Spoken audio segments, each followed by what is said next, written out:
the first thing I'm going to do is just make sure this is switched on, because I was so angry the other day because it's anyway. So the first thing we want to do is we want to make a nice big loop, right? And you can shape this by and anytime he comes close to it, you can mark it and feed him through the loop. See that? Yeah. So the whole idea here He's is also trying to do the recoil position. the loop is there, so you can close it a bit. So anytime he comes close to the loop, I'll reward, but I reward him through the loop. Yeah. That's the key here. You can obviously lure him through as well. Like, in your case with your boy, luring's good, and we can clean that up a bit later.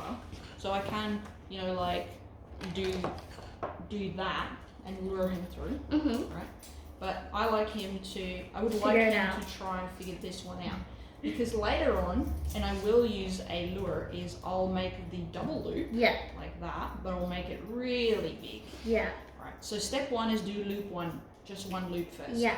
Okay, and then the step 2 is we want 2 loops. So if he brings his head through, now I can just do that. And then I'll show you in a second, like, obviously I don't want to freak him out too quickly. Yeah.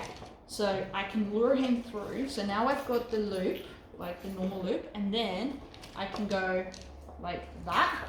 One for Salem too, she's not doing anything. So now I've got the second loop that I can just bring through, and I can just tighten it. Yeah. And that way, now I can just feed and I can play. And now I can, like bring this down and I can go, and now we can play, and he can just have it on him. Yeah. So here you can now say, because you've got that on, here's some food that you can just just get. Right? Sam's eating one now too. That's alright. There you go, Sam. So the whole idea here now is he can learn to navigate through this. Yeah. And here's the funny thing: when the last bit of food, we do a finish. So we take that piece of equipment off, and then we say finish and leave it. So the whole idea is the dog's like, no, put it back on. Oh yeah. And that's really how I condition a lot of my dogs with their pieces of equipment. Yeah. And one of the things is I don't just use food, but freedom.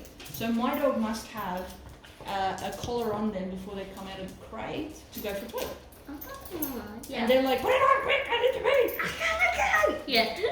So now Larry's gotten like that with the door. I can go to him like this, right? And I can now remove this, like so. And we go finish, and then we're done. Yeah. So if you do that, by the end of next week, probably in 2 weeks for safety's sake, you'll be like, put it on! Let's go. Yeah. And that's a really fun little... So I sit down because I don't want to be tempted moving around. Yeah. I do it when he's tethered because I don't want to be chasing him. Yes, yeah. And that's why I thought, let's do idea, this setup so we can work on it like this. Yeah, because I've been trying to do it like just with him, just hanging out and relying on like the lie down for a sec, and then I'll be like. And see, you're using obedience, which isn't a problem. Yeah. But I would go back to basics and go back through my leash management. So tethering, drag line, like that first. Yeah, definitely. Because you're going to get a dog that cooperates. Because at some point in time, he might not have anything on him, and then you want that on him. And he's going to go, no. That's weird. But if you've conditioned him so many times, then he's just going to go, put it on. Yeah. Yay! All right. What a good boy. Excellent. He's like, again. This is how This is how you're gonna get to go to the park.